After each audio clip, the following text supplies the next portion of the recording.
another hike. Snake River. This is closer closer for me.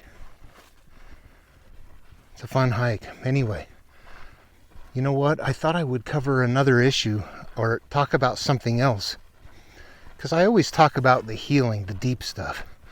But there's more to it than that. It's about changing one's entire life. It's not just about healing from the past.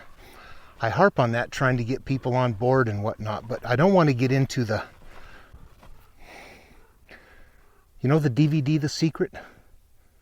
They teach part of the path, but they only teach the glory part. They don't teach how to take care of the issues. And if you're familiar with that DVD, The Secret, there's one point in time where the teachers are telling you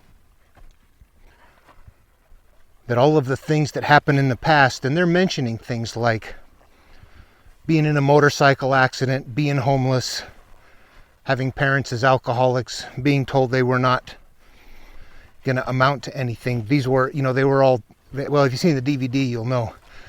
And there was a point where they said at the end, that's just called so what. The real what is what you're going to do now. And that's the part right there where they just jumped right over the threshold of going into the monsters and slaying them. They went straight to the, now here's how you have a good life. Focus on what you want. The truth is, if you go through the material, starting in the Babylonian Enuma Elish, in the end, after we have conquered ourselves, the repeated issues, and taken over our own life, at that point, then we employ other things to have success in life and whatnot. The teaching is all a mental process about how to leave the past behind, but also now how to instill something else. But there, what The Secret does is kind of just jump right into the instill something else without leaving the past behind. So we have these failure mechanisms, and people will say, no, it works. I focused on it and it worked, and it does. Here's what happens. We're still carrying our failure mechanism. But when we focus on success, we will get success. But you must keep focusing on and putting your attention on there. It's not something that's happening automatically. You will see that as you focus on something, you can make it happen. But if you cease focusing on it, a lot of times it doesn't stay in place. A lot of times old issues come back to haunt us, and it's leaving those in place that become the impediments to our success. So as a part of this process, there is no such thing as that's just called so what. Now let me caveat that. You might have issues that you think, yeah, my life was not so bad. I didn't get raped. I didn't get molested. Nobody stole anything. Nobody beat me. I was told I was wonderful. I got good grades in school.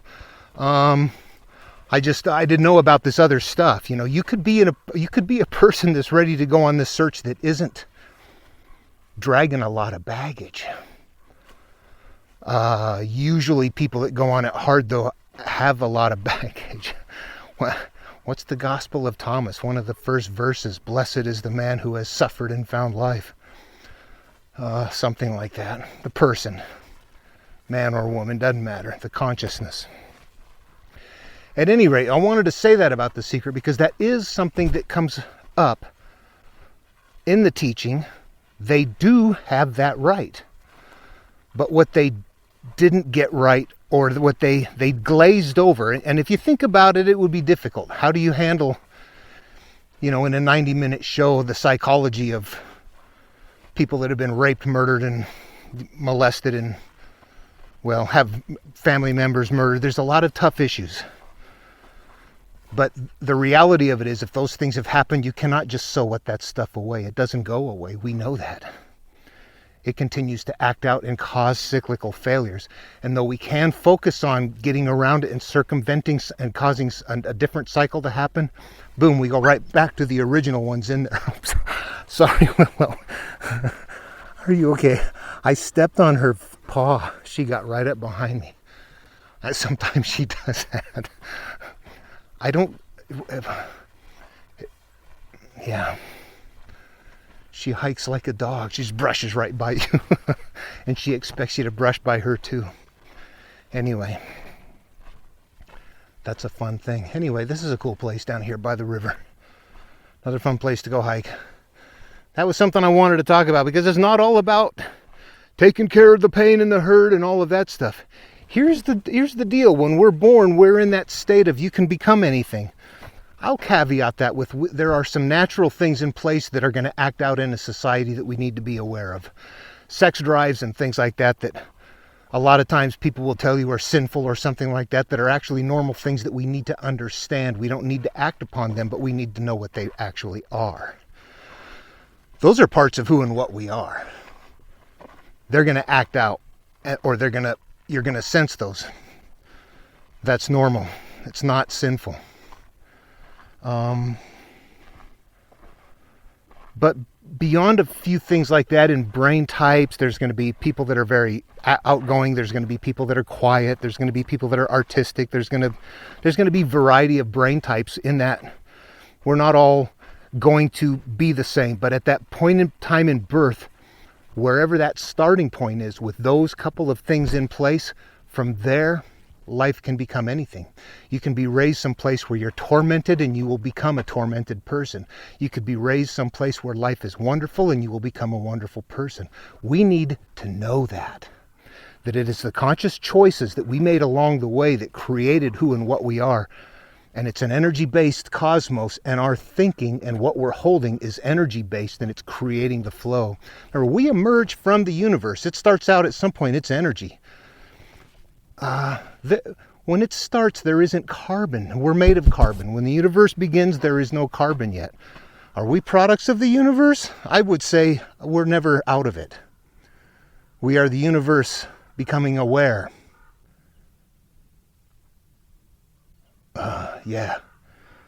Of itself. We are the universe becoming aware of itself because we are of the universe and we're of each other. We don't get that. We get so stuck in the physical world, we lose touch with that. Einstein told us to live in our imagination sometimes, and I agree. Things happen there that don't happen out here.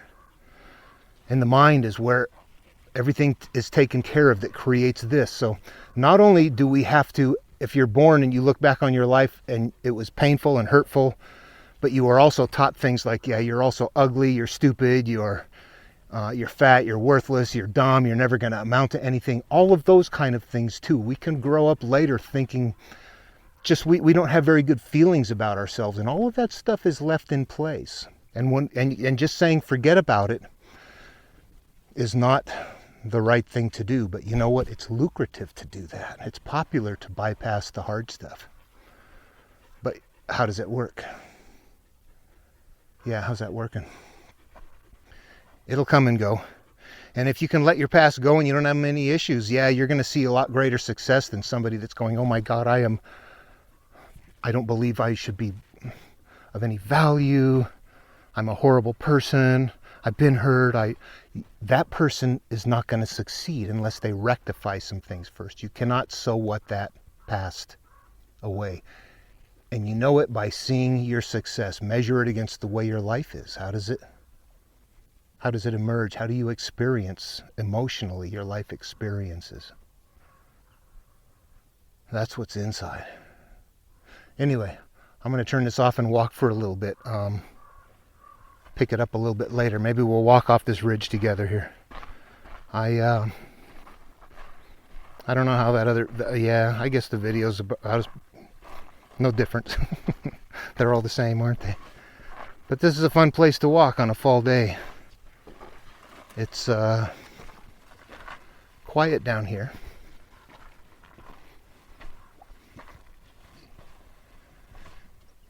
You hear the crow?